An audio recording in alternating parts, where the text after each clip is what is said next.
Assalamualaikum warahmatullahi wabarakatuh. Salam sejahtera buat kita semua. Semoga pada hari ini kita masih diberikan kesehatan dan keselamatan sehingga kita masih dapat mengikuti perkuliahan secara daring perilaku organisasional. Pada materi pelajaran yang kedua yaitu kita akan membahas dasar-dasar perilaku individual. Dasar-dasar perilaku individual ini nantinya kita akan pelajari, yaitu yang pertama tentang latar belakang, kedua pengertian individu dan perilaku individu, sedangkan yang terakhir yaitu nanti perbedaan individual, kemampuan, dan keterampilan. Untuk yang pertama yaitu sebelumnya kita akan menguraikan tentang perusahaan. Yang dimaksud dengan perusahaan yaitu suatu organisasi yang terdiri dari 2 orang atau lebih yang memiliki tujuan sama dan aturan serta cara bagaimana untuk mencapai tujuan tersebut. Di dalam organisasi terdiri dari beberapa posisi tingkatan atau jabatan. Masing-masing individu memiliki karakteristik yang berbeda di saat melakukan kegiatan di dalam organisasi.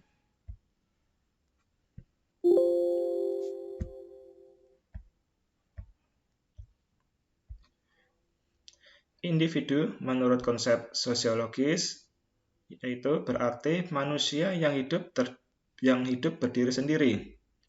Individu sebagai makhluk ciptaan Tuhan dalam dirinya dilengkapi 4 R yaitu raga, rasa, rasio, dan rukun.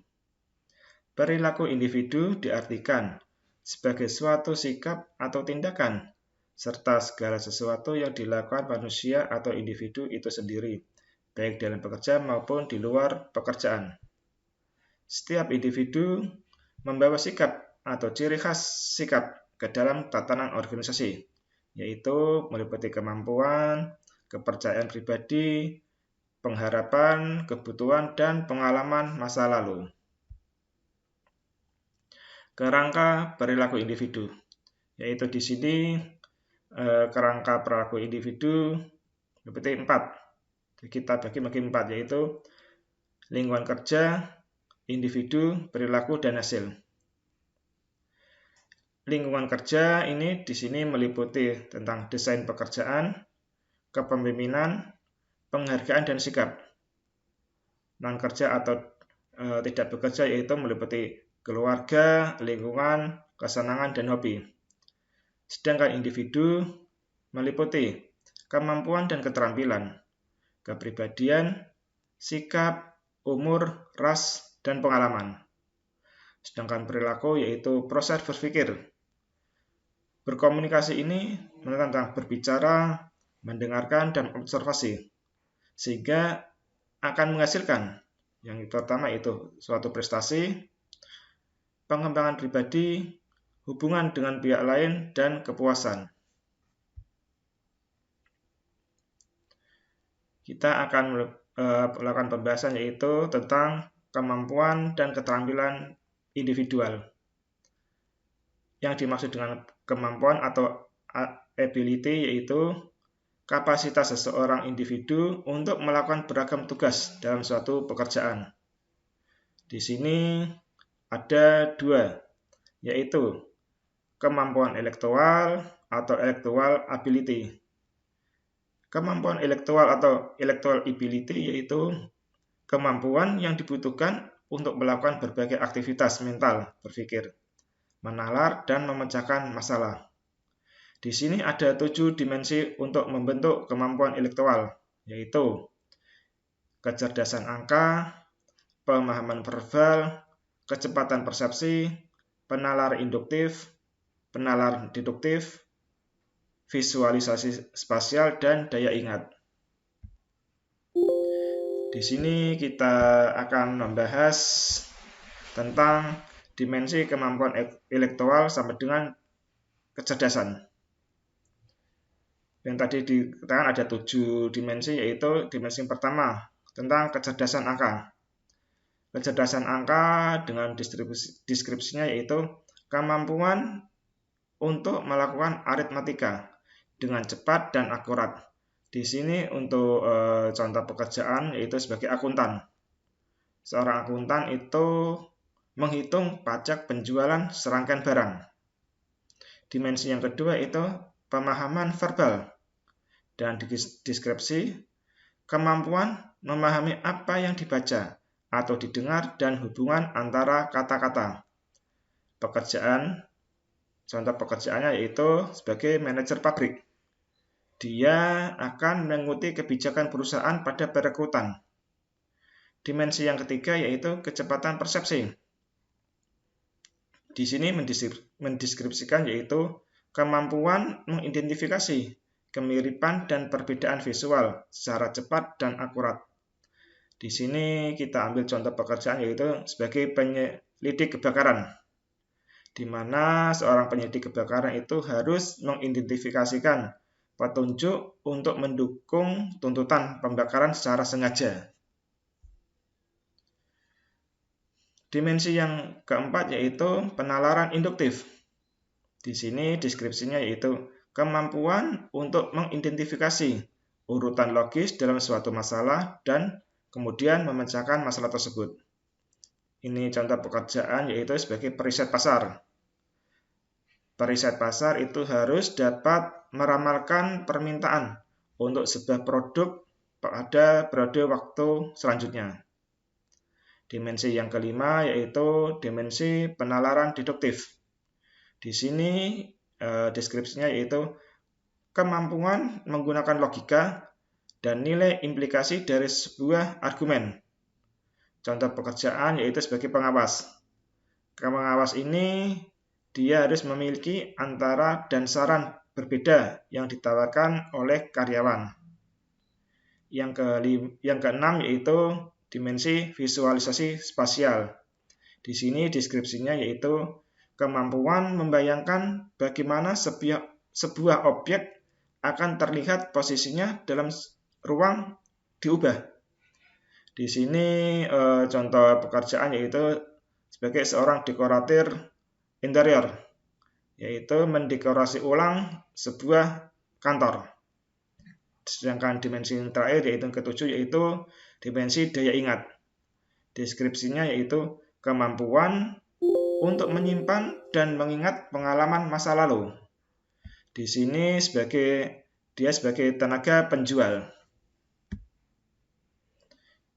Kedua yaitu tadi kita sudah membahas kemampuan. Yang pertama sekarang kemampuan fisik atau physical ability, yaitu kemampuan fisik bermakna penting bagi keberhasilan pekerjaan yang kurang membutuhkan keterampilan dan lebih berstandar. Misalnya pekerjaan yang membutuhkan stamina, ketangkasan fisik, kekuatan kaki, atau bakat-bakat serupa yang membutuhkan manajemen untuk mengidentifikasikan kemampuan fisik seseorang pegawai. Kita akan membahas kemampuan fisik dasar. Kemampuan fisik dasar ini kita bagi menjadi 3 faktor, yaitu yang pertama faktor kekuatan, kedua faktor fleksibilitas, dan ketiga faktor lain. Faktor kekuatan meliputi kekuatan dinamis, yaitu kemampuan seseorang untuk menggunakan kekuatan otot secara berulang atau terus-menerus. Kekuatan kedua yaitu kekuatan tubuh, yaitu kemampuan seseorang untuk dapat memanfaatkan kekuatan otot menggunakan otot perut. Yang ketiga, kekuatan statis, di mana itu kemampuan seseorang untuk dapat menggunakan kekuatan objek secara eksternal. Sedangkan kekuatan yang keempat yaitu kekuatan eksplosif, di mana ini yaitu suatu kemampuan untuk mengeluarkan energi maksimum dalam satu atau serangkaian tindakan eksplosif. Kekuatan yang kedua yaitu faktor faktor fleksibilitas, yaitu meliputi yang pertama fleksibilitas luas, di mana ini kemampuan untuk menggerakkan tubuh dan otot punggung sejauh mungkin. Yang kedua, fleksibilitas dinamis, yaitu suatu kemampuan untuk dapat membuat gerakan lentur yang cepat dan berulang-ulang. Untuk faktor yang ketiga, yaitu faktor lainnya meliputi koordinasi tubuh. Di sini koordinasi tubuh yaitu suatu kemampuan untuk mengorganisasikan tindakan secara bersamaan dari bagian tubuh yang berbeda. Faktor yang selanjutnya yaitu keseimbangan. Keseimbangan ini dimaksudnya itu suatu kemampuan untuk mempertahankan keseimbangan meskipun terdapat gaya yang mengganggu keseimbangan. Yang ketiga yaitu faktor stamina.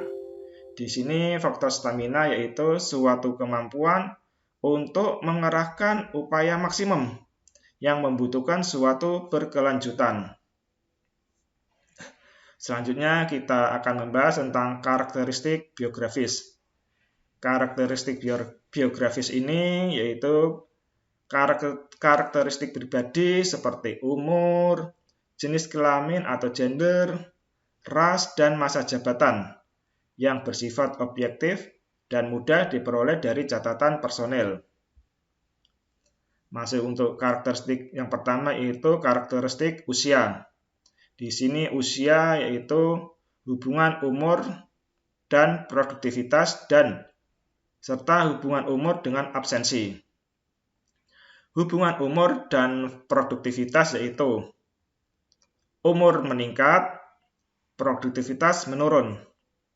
Di sini mempunyai alasan yaitu dengan bertambahnya umur, maka kecepatan seseorang atau kecepatan pegawai akan menurun. Menurun ini yaitu menurun tentang kecepatannya, kecekatannya, dan kekuatannya. Selanjutnya, dengan bertambahnya umur, maka kejenuhan dan kebosanan meningkat, serta kurangnya rangsangan intelektual. Selanjutnya itu kita membahas tentang hubungan umur dengan absensi. Umur yang bertambah berarti adanya keluarga yang harus dibina. Ketidakhadiran yang disengaja jarang sekali dilakukan. Karena apabila mereka tidak masuk, maka gaji akan terpotong bila mereka tidak akan masuk bekerja. Ketidakhadiran yang tidak disengaja akan semakin meningkat. Itu contohnya apabila ada salah satu anak yang sakit, sehingga pegawai tersebut akan absen atau tidak masuk untuk bekerja. Karakteristik yang kedua yaitu gender atau jenis kelamin. Pada dasarnya, karyawan baik pria maupun wanita sama dalam kemampuan untuk belajar, daya ingat, kemampuan, kreativitas, dan kecerdasan. Namun demikian, untuk dalam pekerjaan, wanita mempunyai tingkat absensi lebih tinggi karena mereka lebih memperhatikan anak-anak, orang tua, dan pasangannya. Selain itu juga, karyawan wanita akan didominasi tentang sakit, yaitu karena mereka wanita itu ada peran untuk mengasuh anak-anaknya. Kita selanjutnya yaitu membahas tentang karakteristik ras, di mana keberagaman ras dan budaya dalam suatu pekerjaan tidak akan menjadi masalah. Bahkan dapat digunakan sebagai keuntungan perusahaan. Di sini keberagaman ras dan budaya itu mensyaratkan kelenturan, pengenalan perbedaan individu, dan peningkatan kesadaran perbedaan latar belakang budaya. Karakteristik yang terakhir yaitu karakteristik masa jabatan, di mana di sini ada hubungan positif antara senioritas dan produktivitas pekerjaan. masa jabatan dinyatakan sebagai pengalaman kerja, menjadi sebuah dasar perkiraan yang baik atas produktivitas karyawan. Tidak ada alasan untuk meyakini bahwa orang yang lebih lama berada pada suatu pekerjaan lebih produktif daripada mereka yang senioritasnya lebih rendah. Di sini senioritas akan berkaitan secara negatif terhadap kemangkiran dan pergantian karyawan. Selanjutnya kita akan membahas tentang variabel psikologi individu, di mana variabel psikologi individu akan meliputi yaitu yang pertama kepribadian, yang kedua persepsi, dan yang ketiga sikap. Kita akan memasuki variabel yaitu kepribadian atau personality. Di sini bahwasannya kepribadian merupakan jumlah total dari cara-cara di mana seorang individu bereaksi dan berinteraksi dengan orang lain. Selanjutnya, kepribadian yaitu sesuatu yang terdapat dalam diri individu yang membimbing dan memberi arah kepada seluruh tingkah laku individu yang bersangkutan. Karakteristik individu di sini meliputi yaitu yang pertama agresif, kedua malu, ketiga pasrah, selanjutnya malas, ambisius, setia, dan jujur. Karakteristik yang terbentuk dari lingkungan dan budaya kerja yang tinggi akan cenderung karyawan menjadi serius, ambisius, dan agresif. Sedangkan karakteristik dari lingkungan dan budaya yang menekankan pentingnya bergaul baik dengan orang lain lebih memprioritaskan keluarga dibandingkan kerja dan karier. Faktor-faktor untuk pembentuk kepribadian. Di sini ada 3 faktor sebagai pembentuk kepribadian, yaitu faktor yang pertama yaitu keturunan atau genetik. Di sini yaitu ditentukan sejak lahir berupa sifat-sifat bawaan baik fisik maupun mental yang mempengaruhi perbuatan, perasaan, dan pikiran. Faktor yang kedua yaitu faktor lingkungan, di mana ini berasal dari budaya, norma, nilai, di mana seseorang itu dibesarkan dalam lingkungan keluarga, teman, kelompok sosial, dan masyarakat. Faktor yang ketiga yaitu faktor situasi. Faktor situasi ini kepribadian seseorang bisa berubah-ubah yang diakibatkan dari perubahan situasi atau kontak tertentu. Di sini mengandung arti bahwa kepribadian bisa direkayasa atau dirubah dan berubah. Misalnya dengan proses pendidikan dan belajar. Ciri-ciri kepribadian. Ciri-ciri kepribadian menurut Myers-Briggs Type Indicator atau MBTI. Untuk mengenali bagaimana individu merasakan dan bertindak dalam situasi-situasi tertentu. Ini di sini ada ciri-ciri kepribadian individu, yaitu extrovert or introvert, atau membahas tentang lingkungan. Yang kedua, sensing or intuition, yaitu indera atau intuisi. Yang ketiga yaitu thinking or feeling, yaitu pikiran atau perasaan. Yang keempat, perceiving or judging, atau penilaian atau pendapat. MBTI ini berhubungan dengan bagaimana individu, yaitu yang pertama memfokuskan energinya, introvert vs introvert. Kedua, memberikan perhatian dan pengumpulan informasi, sensing vs intuition. Yang ketiga yaitu proses dan evaluasi informasi dan membuat keputusan, yaitu thinking vs feeling. Dan yang terakhir yaitu mengorientasikan diri pada dunia luar, yaitu perceiving vs judging. Di sini ada 5 besar tentang kepribadian seseorang, yaitu yang pertama, kepribadian ekstroversi, di mana kepribadian ekstroversi yaitu kepribadian yang menggambarkan sifat supel, riang, dan percaya diri. Sedangkan kepribadian yang introvert yaitu cenderung pendiam, pemalu, dan tenang.